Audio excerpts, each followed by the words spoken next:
senang berjumpa dengan saudara-saudara sekalian pada sore hari ini di tempat ini. Kita bersyukur kepada Tuhan ya, hari ini kita boleh berjumpa kembali dan boleh beribadah bersama-sama pada kesempatan yang sangat indah ini. Jemaat yang dikasihi oleh Tuhan, mari kita membaca firman Tuhan. Hari ini firman Tuhan atau bacaan kita terambil dari kitab Yesaya, pasal yang kelima, ayat yang pertama sampai dengan ayat yang ketujuh.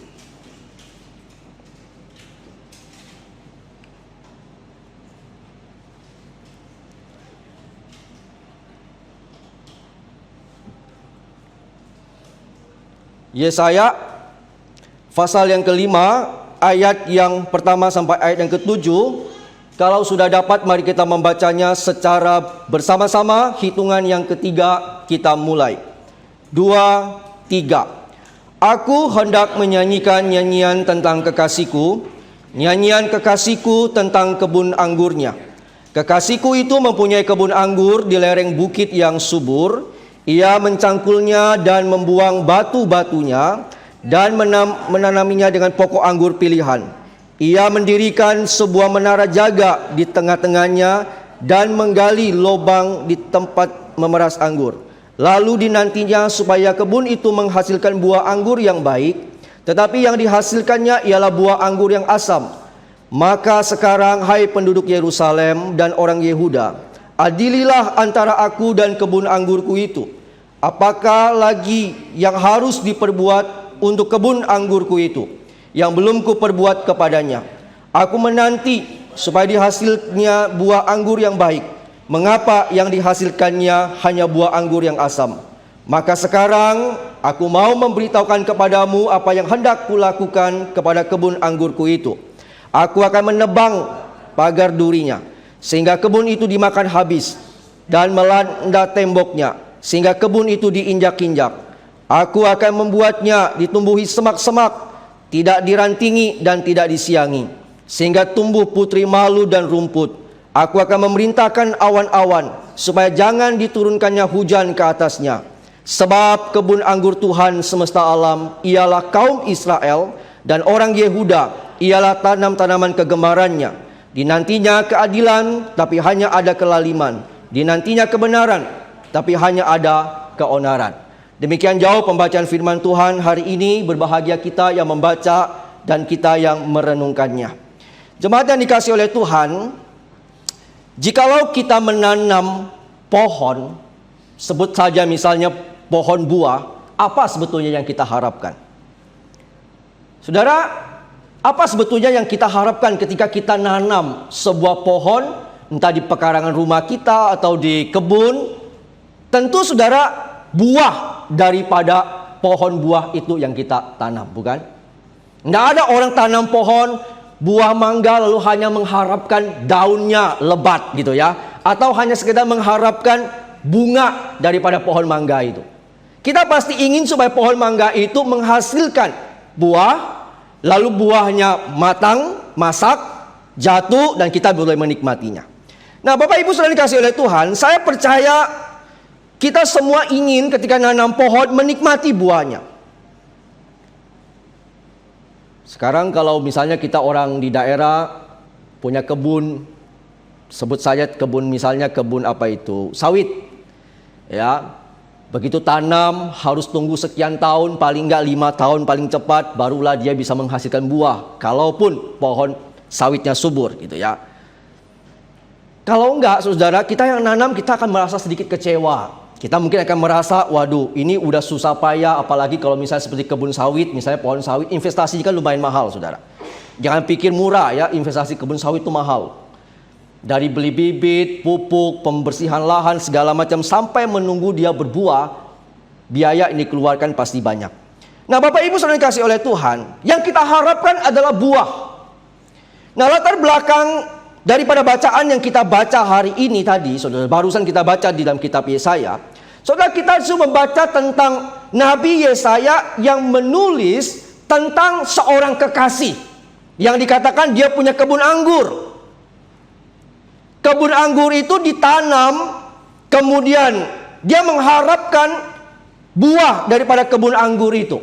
Itu yang kita baca di dalam teks kita tadi, Yesaya pasal 5. Saudara-saudara dikasih Tuhan, pada waktu kekasih itu menanam kebun anggurnya, saudara tahu dia berusaha melakukan segala sesuatu yang terbaik supaya apa? Supaya dia bisa mendapatkan mendapatkan hasil atau mendapatkan satu buah daripada pohon anggur yang ditanamnya. Saudara, kalau kita perhatikan di dalam ayat yang kedua, apa yang dia lakukan sih? Dia mencangkul tanahnya, lalu dia membuang batu-batu di sekitar pohon itu. Supaya apa? Supaya tanah yang akan ditanami dengan pohon anggur itu subur, baik, dan siap ditanami oleh pohon anggur. Kemudian dia mendirikan menara jaga untuk mengawasi kebun anggurnya. Berarti saudara, bagi dia kebun anggur itu sesuatu yang sangat bernilai buat dia kan. Takut mungkin diganggu oleh hewan, atau mungkin ada orang yang iseng ganggu kebunnya atau segala macam. Jadi dia bikin satu menara jaga supaya dia bisa perhatikan kebun anggur itu. Saudara perhatikan, sang kekasih ini luar biasa yang dia lakukan ketika dia menanam kebun anggur itu. Lalu apa lagi? Setelah dia tanam semuanya itu, dia bikin menara jaga, dia mempersiapkan tempat pemerasan anggur. Itu yang dilakukan. Tujuannya apa? Supaya pada waktu pohon anggur itu berbuah, dia bisa memerasnya menjadi anggur. Jadi disiapkan semuanya. Sama kalau kita di daerah ya saudara, kalau kita mungkin punya ladang atau punya sawah, kita pasti bikin lumbung kan. Udah tanam padi, kita pasti bikin lumbung tuh. Jadi supaya apa? Supaya nanti kalau sudah panen, pasti dia berharap panen dong, makanya dibikin lumbung kan. Bikin lumbung supaya nanti panen ada tempat untuk menyimpan segala macam. Lalu saudara, dia menanti-nanti kapan kebun anggurnya berbuah dan panen. Ada waktu yang ditunggu. Saudara-saudara kasih oleh Tuhan, segala hal dilakukan agar kebun anggur itu berbuah, dan berharap dapat menikmati buah anggur dari kebun anggurnya. Sesuatu hal yang sebetulnya lazim bagi kita yang sering sekali bercocok tanam pohon buah-buahan, pasti kita akan juga melakukan hal yang sama. Kita mengharapkan buah itu. Nah, Bapak Ibu saudara dikasih oleh Tuhan, setelah menanti sekian waktu, apa yang didapatkan? Di dalam bacaan kita tadi dikatakan kebun anggurnya menghasilkan buah, tetapi persoalannya buahnya yang dihasilkan tidak seperti yang diharapkan. Apa buah yang dihasilkan? Masam atau asam, saudara. Kita mengharapkan buah yang manis, tetapi yang diharapkan justru buah yang asam. Tidak seperti yang diharapkan oleh kekasih yang menanam pohon anggur ini. Tidak seperti yang diharapkan ketika dia menanam pohon anggur itu. Yang dihasilkan justru buah yang asam itu. Nah, Bapak Ibu saudara dikasih oleh Tuhan, tampaknya dari pembacaan kita tadi, kekasih yang menanam kebun anggur dengan susah payah, merawatnya, dan membersihkan segala macam supaya bisa berbuah, tampaknya dia kecewa, saudara. Dia sangat kecewa. Karena buah yang dihasilkan tidak seperti yang dia harapkan. Nah, Bapak Ibu saudara dikasih oleh Tuhan, kebun anggur seringkali dipakai oleh Tuhan untuk menggambarkan umatnya Israel. Umat pilihan Tuhan. Kalau kita baca di dalam Alkitab ya, seringkali kita menemukan kebun anggur, pohon anggur, buah anggur segala macam. Saudara, kebun anggur itu seringkali dipakai oleh Tuhan untuk menggambarkan umat Israel sebagai umat pilihannya. Saudara, ini juga yang kita baca dalam Yesaya 5 ayat 1 sampai 7. Coba kita perhatikan sekarang di dalam ayat yang ke-7 itu. Boleh kita baca sama-sama sekali lagi? 2, 3.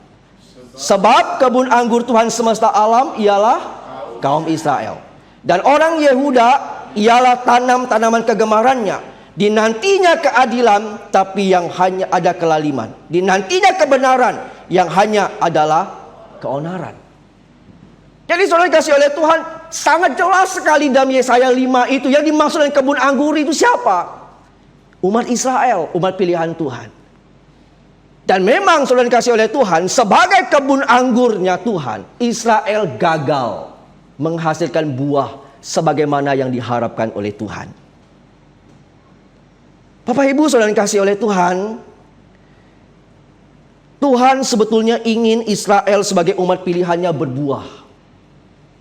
Sama seperti kebun anggur sebetulnya, yang menghasilkan buah yang manis. Tetapi sayangnya yang dihasilkan mereka adalah buah yang asam. Karena itulah sebabnya sebagai umat pilihan, kalau kita melihat di dalam bacaan kita dalam konteks Israel, saudara, Tuhan sudah memberikan mereka semua berkat sebetulnya. Semua sarana berkat, semua sarana anugerah dan segala macam sudah diberikan Tuhan kepada orang Israel sebagai umat pilihan Tuhan. Sama seperti pemilik kebun anggur yang sudah melakukan segala macam hal yang terbaik untuk kebun anggurnya. Tadi yang kita perhatikan dalam ayat 2. Membersihkan tanahnya, membuang batunya, bikin menaranya, siapkan tempat pemerasan dan segala macam. Tuhan sudah memberikan begitu banyak sarana anugerah dan berkat untuk Israel. Dengan harapan apa? Dengan harapan supaya mereka boleh menghasilkan buah yang manis, buah yang boleh dinikmati, buah yang boleh menjadi berkat dinikmati oleh banyak orang. Tapi justru yang dihasilkan apa? Buah yang asam. Ini yang jadi problem, saudara. Ini yang jadi masalah. Nah, saudara dikasih oleh Tuhan, demikian juga halnya dengan kehidupan kita sebagai umat Tuhan. Kalau tadi kita lihat Israel ya. Sekarang kita juga sebagai orang Israel rohani, pilihan Tuhan gitu ya, umat pilihan Tuhan. Tuhan juga sudah memberikan kepada kita sarana berkat dan anugerah yang terbaik sebetulnya. Tuhan sudah memberikan kepada kita keselamatan. Tuhan sudah memberikan kepada kita waktu, kesempatan untuk kita hidup di dalam dunia ini. Tuhan memberikan kepada kita apalagi kekuatan. Tuhan memberi kepada kita dan memelihara hidup kita tiap-tiap hari sampai saat ini. Tuhan memberkati kita dengan segala macam berkat rohani, karunia rohani. Tujuannya apa? Tujuannya supaya hidup kita boleh menghasilkan buah. Saudara, kadang kita sebagai orang Kristen seringkali lupa kalau Tuhan memberi kita kesempatan hidup satu hari demi satu hari, kita kadang nggak ngerti sebetulnya Tuhan mau apa sih untuk hari-hari yang Tuhan beri buat kita. Ketika Tuhan menyelamatkan kita, pernah nggak kita merenung lebih jauh, Tuhan menyelamatkan saya buat apa sih?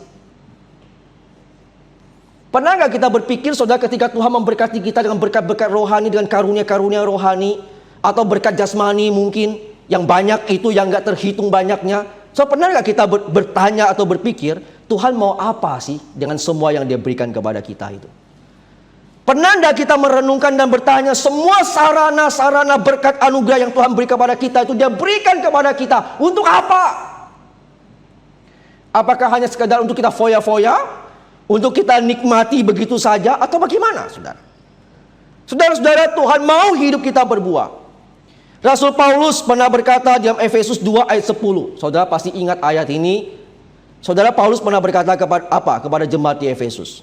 Karena kita ini buatan Allah, diciptakan dalam Kristus Yesus. Untuk apa? Untuk melakukan pekerjaan baik yang dipersiapkan Allah sebelumnya. Ia mau supaya kita hidup di dalamnya. Nah, pertanyaannya begini, saudara. Sudahkah hidup kita berbuah? Sudahkah hidupmu dan hidupku berbuah? Mungkin saudara berkata begini, sudah. Saya sudah jadi orang Kristen sekian lama. Saya hidup di dunia ini sudah berapa lama? Pertanyaannya, buah yang kita hasilkan buah seperti apa? Saya percaya, saudara, ada banyak orang yang mungkin hidupnya sudah berbuah. Tapi buahnya buah yang gimana? Buah yang maniskah atau buah yang asam? Israel berbuah, tapi buahnya asam, tidak seperti yang Tuhan harapkan. Nah, jangan-jangan kita juga seperti itu kan? Kita juga mungkin sudah berbuah, tapi buah kehidupan kita justru bukan menjadi berkat, bukan memuliakan Tuhan, tapi justru mempermalukan nama Tuhan. Justru jadi batu sandungan dan segala macam. Nah, Bapak Ibu sudah dikasih oleh Tuhan. Hal yang menarik pada waktu kita membaca Yesaya pasal 5. Ketika kebun anggurnya tidak menghasilkan buah seperti yang diharapkan, pemiliknya, kekasihnya itu melakukan sesuatu. Apa yang dia lakukan?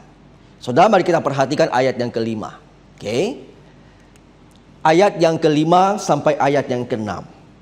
Kalau kita perhatikan ayat ini, saya akan bacakan sekali lagi untuk kita ya. Ayat yang kelima dan keenam.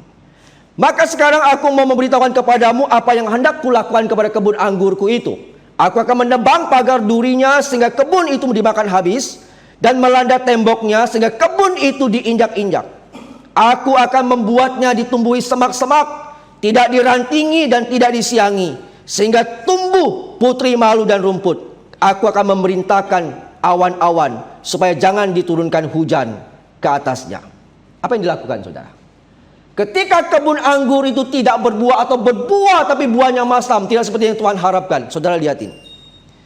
Di sini dikatakan aku akan menebang pagar durinya. Artinya apa? Dibiarkan rusak aja. Saudara, kalau kita bikin kebun ya selalu kadang bikin pagar kan? Bikin pagar gitu. Tujuan kita bikin pagar itu apa sih? Supaya nggak dirusak sama hewan, atau orang nggak datang sembarangan petik buahnya atau segala macam. Jadi kita bikin pagar gitu. Nah, saudara lihat, pada waktu kebun itu tidak menghasilkan buah anggur itu, apa yang dilakukan? Pagarnya semua dirobohin. Artinya dibiarkan rusak aja tuh. Mau dirusak sama hewan kah, mau dirusak sama siapa aja ya, terserahlah, biarin aja gitu. Kira-kira seperti itu ya. Saudara, aku akan membiarkan ditumbuhi semak-semak. Aku akan memerintahkan agar awan tidak menurunkan hujan. Itu yang dilakukan kekasih itu manakala itu kebun anggurnya tidak menghasilkan buah atau buah masam. Saudara, sampai di sini dari bagian ini saya merenungkan paling tidak saudara ada 3 hal yang akan terjadi manakala hidup kita tidak berbuah. Poin saya hari ini di sini. Poin saya tidak bicara bagaimana berbuah, tapi poin saya adalah bagaimana kalau seandainya hidup kita tidak berbuah sih, atau buahnya masam gitu. Kira-kira apa yang akan terjadi dengan hidup kita? Saudara, dari bagian ini saya menemukan 3 hal yang saya renungkan. Manakala hidup kita tidak berbuah, saudara, maka hidup kita sebetulnya tidak berguna. Atau hidup kita tidak akan menjadi berguna. Hidup kita akan biasa-biasa saja, tidak ada gunanya lagi. Tidak ada nilai sama sekali. Saudara, maukah kita hidup bertahun-tahun di dunia ini tidak ada nilainya sama sekali? Tidak ada manfaatnya sama sekali? Habiskan waktu berpuluh-puluh tahun hidup di dunia ini dengan percuma? Atau hidup kita cuma biasa-biasa saja? Saudara, kalau kita baca dalam kitab Kejadian, saya ingat dalam kitab Kejadian pasal 5. Di sana kita membaca, dituliskan kepada kita beberapa nama orang-orang dengan umur mereka. Mulai dari Adam, Set, terus. Adam umur sekian mati, Set umur sekian mati, terus saudara. Tapi sampai satu bagian, ada satu catatan penting, ada satu tokoh yang menarik untuk diperhatikan. Namanya Henokh. Kalau saudara lihat, Henokh dibandingkan Adam, Set, apalagi Metusalah, umurnya paling singkat kan? Cuma 365 tahun. Tapi saudara tahu enggak? Kenapa semua nama-nama itu ditulis, Adam umur sekian mati, Set umur sekian mati. Tapi begitu sampai di nama Henokh, dikasih keterangan. Henokh hidup 365 tahun, lalu dia diangkat oleh Tuhan, dia tidak ada lagi. Ada satu keterangan walaupun singkat ketika kita berjumpa dengan nama Henokh. Tapi kalau kita baca Adam umur sekian mati, umur sekian mati, umur sekian mati. Enggak ada keterangan lain, saudara. Satu-satunya yang diberikan keterangan yang indah, yang menarik, yang istimewa menurut saya dalam Kejadian pasal 5 itu adalah Henokh. Kalau kita lihat saudara,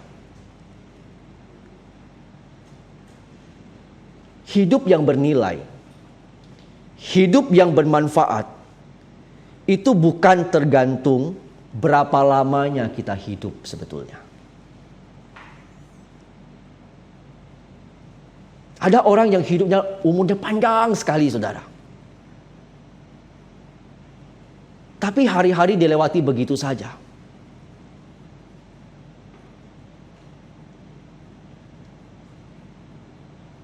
Tapi Henokh beda. Henokh hidupnya singkat. Tapi Alkitab beri catatan penting. Dia hidup bergaul dengan Tuhan, dia diangkat lalu dia tidak ada lagi. Hidup yang bermakna, hidup yang bernilai, tidak bergantung berapa lama kita hidup, tetapi bagaimana kita hidup. Itu yang penting. Walaupun kita tidak lama hidup, tapi hidup kita yang pendek itu, yang singkat itu, kalau kita pergunakan dengan baik, kita bisa menghasilkan buah. Nah, disitulah nilainya, saudara. Bukan berapa panjang, berapa lama kita hidup di dunia ini. Saya ingat saudara-saudara, teman saya, satu hari dia mengalami kedukaan, ibunya meninggal. Kaget dia. Dapat kabar ibunya meninggal, saudara, di mobil, dia sepanjang perjalanan pulang ke rumah duka, dia menangis. Tapi bukan coba menangis. Di dalam perenungannya di dalam mobil itu, kemudian dia merenung, dia berpikir, seandainya kalau Tuhan masih memberikan saya kesempatan hidup 1 hari, 1 bulan, 1 tahun, atau berapa tahun lagi, apa yang akan saya lakukan? Itu yang dia renungkan, saudara. Dan dia renungkan lagi, kalau seandainya Tuhan panggil saya pulang ke surga, yang dia renungkan apa dan bagaimana saya mempertanggungjawabkan hidup saya selama di dunia ini. Saudara, pada waktu dia merenungkan hal itu, lalu dia bergumul dengan Tuhan, bagaimana saya menjalani kehidupan saya selanjutnya, apa yang mesti saya lakukan dan sebagainya. Saudara, setelah ibunya meninggal, kemudian dimakamkan, melewati berapa bulan, kurang lebih mungkin 3 bulan, dia bergumul dengan Tuhan, dia berdoa dengan Tuhan, merenungkan pertanyaan tadi. Akhirnya saudara-saudara, dia mengambil satu keinginan, tekad melayani Tuhan. Setelah melayani Tuhan, dia mulai lagi merenungkan bagaimana caranya. Akhirnya saudara tahu, dia kemudian bergabung dengan satu yayasan yang menerjemahkan Alkitab ke dalam bahasa suku.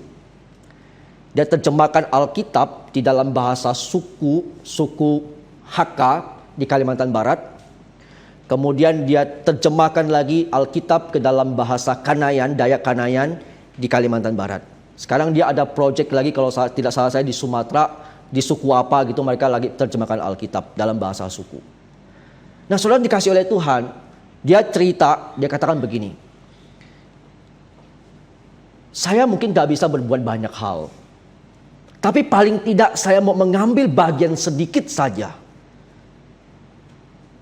selama saya hidup di dalam dunia ini, supaya pada waktu saya tidak ada lagi di dunia ini, pulang dipanggil Tuhan, paling tidak hidup saya sedikit memberikan buah di dalam dunia ini. Bapak Ibu sudah dikasih oleh Tuhan. Saya pada waktu mendengarkan kesaksian teman ini, saya kadang juga merenungkan, waktu kita hidup di dalam dunia ini, kita mau hidup bagaimana sih? Apakah kita hanya sekedar mau hidup percuma dalam dunia ini? Sia-sia? Ataukah kita mau menghasilkan buah? Kalau hidup kita gagal, tidak memberikan buah, hidup kita sebetulnya tidak ada gunanya. Berapa lama pun kita hidup di dunia ini, tidak ada gunanya. Kedua, saudara, manakala hidup kita tidak berbuah, saudara, maka hidup kita tidak akan beda sama orang lain. Coba saya mau tanya saudara, apa sih yang membedakan hidup kita dengan orang lain? Apa yang membedakan hidup kita dengan orang yang tidak percaya kepada Tuhan? Apa bedanya hidup saya dengan hidup saudara? Walaupun mungkin kita adalah sama-sama Kristen, sama-sama orang percaya, yang membedakan apa sih? Yang membedakan sebetulnya hanya buahnya yang membedakan. Inilah yang membedakan hidup kita sebagai orang percaya dengan orang yang tidak percaya. Buah kehidupan yang kita hasilkan, itulah yang membedakan.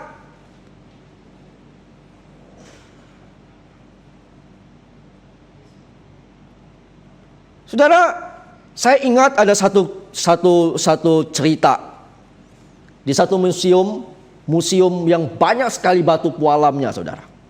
Terjadilah sesuatu percakapan antara lantai pualam dengan patung pualam. Nah, di museum itu ada lantai yang terbuat dari batu pualam dan ada patung yang terbuat dari batu pualam. Saudara, lantai pualam itu kemudian satu waktu dia tanya kepada patung pualam itu. Dia bilang begini, "Hai patung pualam, saya rasa hidup ini benar-benar tidak adil." Dia bilang. Mengapa? Dia bilang. Orang-orang datang dari seluruh dunia datang ke museum ini, selalu mereka mengagumi kamu. Dia berkata kepada patung pualam itu. Sementara kita ini kan sama-sama datang dari sumber yang sama. Lalu orang-orang datang di seluruh dunia itu, begitu melihat kamu mereka kagum. Sementara dia injak-injak saya, dia bilang. Ini kata si lantai ini, lantai pualam. Dia bilang, rasanya nggak adil hidup ini. Loh, saudara, patung pualam itu kemudian berkata begini, "Temanku yang baik, masihkah ingat kau suatu hari kita sama-sama berasal dari gunung batu yang sama?" Wah, saudara, lantai itu kemudian berkata, "Ya tentulah saya masih ingat. Justru itu sebabnya kenapa aku mengatakan hidup ini berasa tidak adil. Kita memang berasal dari gunung batu pualam yang sama. Tapi coba lihat sekarang. Kita menerima sesuatu perlakuan yang tidak adil. Kita menerima satu perlakuan yang berbeda. Orang datang ke sini mengagumi kamu, tapi aku diinjak-injak." Nah, saudara,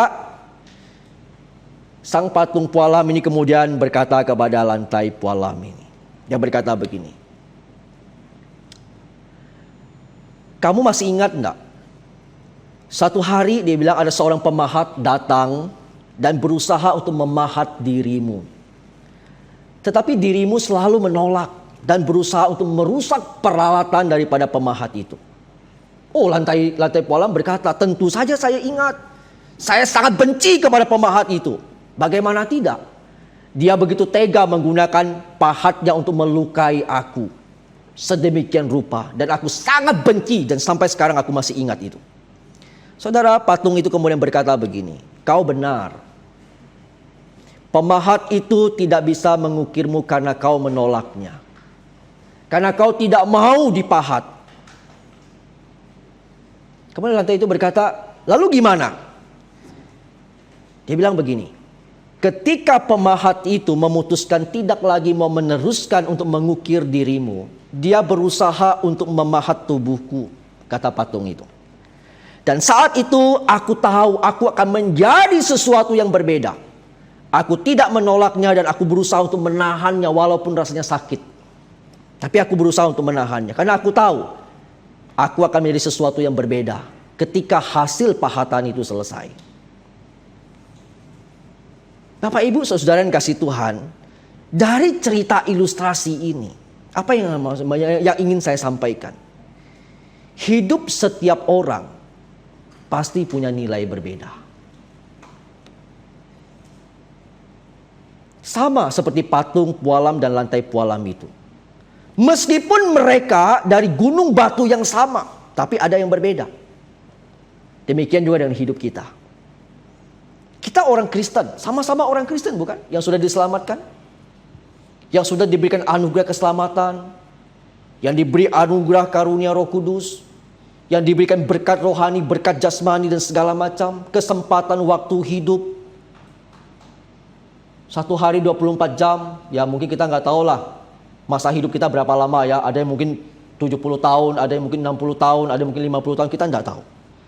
Tapi saudara dikasih oleh Tuhan, kita semua adalah sebetulnya dari sumber yang sama. Kita semua adalah ciptaan Tuhan kok. Saya ciptaan Tuhan, saudara ciptaan Tuhan. Semua kita ciptaan Tuhan. Nah saudara-saudara, yang membedakan apa? Yang membedakan hidup kita dengan orang lain itu adalah sebetulnya buah kehidupan itu. Inilah yang membedakan hidup kita dan hidup orang lain.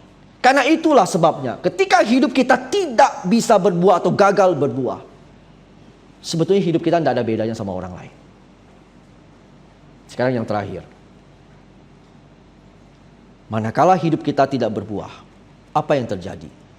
Hidup kita akan menjadi tandus. Saudara ingat tadi dalam Yesaya mengatakan apa? Aku akan perintahkan hujan awan supaya dia tidak menurunkan hujan. Bagi tanaman, saudara, air hujan air itu sangat dibutuhkan. Kita bela-belain ya, kalau tanam sayur, tanam apa begitu, kita selalu mau ambil air kalau nggak ada hujan, kita siram mintu. Kenapa? Karena tanaman itu membutuhkan air. Sadar tidak sadar, saudara, hidup kita juga sebenarnya membutuhkan anugerah Tuhan. Ketika Israel gagal menghasilkan buah yang manis, apa yang terjadi? Coba perhatikan ayat 13. Kelihatan enggak? Kalau tidak kelihatan, saya akan bacakan untuk kita. Ayat 13, saudara perhatikannya. Sebab itu umatku harus pergi ke dalam pembuangan. Oleh sebab mereka tidak mengerti apa-apa, orang-orang yang mulia akan mati kelaparan, dan khalayak ramai akan menderita kehausan. Sebab itu dunia orang mati akan membuka kerongkongannya lapang-lapang, dan akan mengangkat mulutnya lebar-lebar dengan tiada terhingga, sehingga lenyap ke dalamnya segala kesemarakan dan keramaian Yerusalem, segala kegaduhannya dan orang-orang yang bersukaria di kota itu.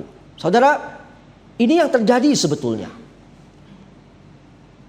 Mereka akhirnya dibuang.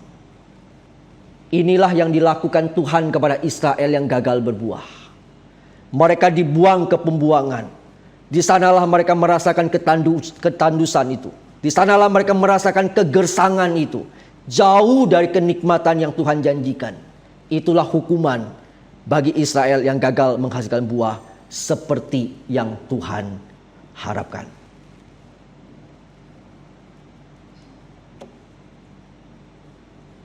Bapak Ibu saudara dikasihi oleh Tuhan, ketika hidup kita tidak berbuah, Tuhan akan menahan berkat bagi kita. Tapi jika hidup kita terus berbuah, Tuhan pasti akan memberkati kehidupan kita. Sama seperti pohon anggur yang Tuhan Yesus pernah sampaikan. Saudara, kalau saudara ingat, Yesus pernah mengatakan, kalau ranting yang berbuah itu akan diapakan? Dibersihkan. Tetapi kalau ranting yang tidak berbuah, ranting anggur yang tidak berbuah akan diapa? Dipotong, dibuang, dibakar. Ini prinsipnya. Semakin hidup kita berbuah sebetulnya, semakin Tuhan berkati. Dan berkat yang kekal pun tersedia bagi kita. Tetapi jika hidup kita gagal berbuah, tidak berbuah, di sorga pun kita tidak akan menerima upahnya. Yang ada ranting itu akan dibuang, akan dibakar. Kenapa? Karena dia gagal berbuah. Atau buahnya nggak bagus. Nah, karena itulah Bapak Ibu saudara dikasihi oleh Tuhan, sekali lagi saya ingin mengajak kita untuk memikirkan dan merenungkan bagaimana kehidupan kita selama ini. Sudahkah hidup kita berbuah? Saya ingin mengutip apa yang Paulus katakan di dalam Filipi 1 ayat 22. Paulus pernah berkata begini, jika aku harus hidup di dunia ini, itu berarti bagiku bekerja memberi buah. Bagaimana dengan kita? Jangan sampai hidup kita tidak berbuah. Jangan sampai hidup kita menghasilkan buah tidak seperti yang Tuhan harapkan. Tuhan mau hidup kita berbuah. Karena itu mari kita hidup. Kalau Tuhan masih beri kita kesempatan untuk hidup di dunia ini, mari kita memberi buah. Mari kita memberi buah. Mari kita memberi buah.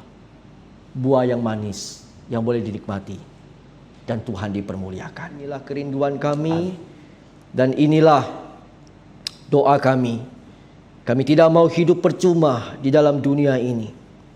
Setiap waktu, setiap kesempatan yang Tuhan berikan bagi kami, setiap sarana anugerah, sarana berkat yang telah Tuhan berikan kepada setiap kami ingin Tuhan pakai supaya hidup kami boleh berbuah dan berbuah manis, bisa dinikmati oleh banyak orang dan boleh menjadi berkat bagi banyak orang. Tuhan, terima kasih untuk firman-Mu yang sudah kami dengar. Kami boleh diingatkan bahwa Tuhan mau hidup kami berbuah dan terus berbuah. Karena itu tolonglah kami Bapa, biarlah kami boleh terus tinggal mendekat dan melekat kepada pokok anggur yang sejati, yaitu Kristus sendiri. Sehingga hidup kami boleh terus berbuah dan terus berbuah. Terima kasih banyak Bapa, kami tidak ingin hidup kami sama dengan orang lain. Kami ingin hidup kami berbeda. Kami ingin hidup kami sungguh-sungguh boleh menjadi berkat. Hidup kami boleh menghasilkan buah yang boleh dinikmati. Tolong kami. Ampuni kami kalau selama ini kami gagal menghasilkan buah-buah kehidupan. Ampuni kami kalau selama ini kami gagal di dalam kehidupan kami. Buah-buah kehidupan yang kami hasilkan adalah buah-buah yang masam, yang tidak bisa dinikmati bagi orang lain, yang tidak memuliakan Tuhan. Tapi hari ini kami diingatkan, sesungguhnya Tuhan mau hidup kami berbuah manis dan bisa dinikmati. Berkati kami semua yang sudah mendengar firman-Mu, dan biarlah firman ini boleh tertanam, tumbuh berbuah dalam kehidupan kami masing-masing. Terima kasih Bapa, berkati jemaat-Mu yang ada di tempat ini, berkati gereja-Mu yang ada di GP Kris Kelapa Gading. Kami berdoa kiranya Tuhan berkati semua pelayanan mereka dan berkati semua pergumulan mereka. Biarlah Tuhan terus tambahkan semangat dan juga jiwa-jiwa yang terus ditambah-tambahkan, agar gereja ini boleh terus berbuah, menjadi berkat bagi banyak orang dan memuliakan nama-Mu. Terima kasih Tuhan, ini doa kami. Kami mengucap syukur di dalam nama Yesus, Tuhan dan Juru Selamat kami yang hidup. Amin.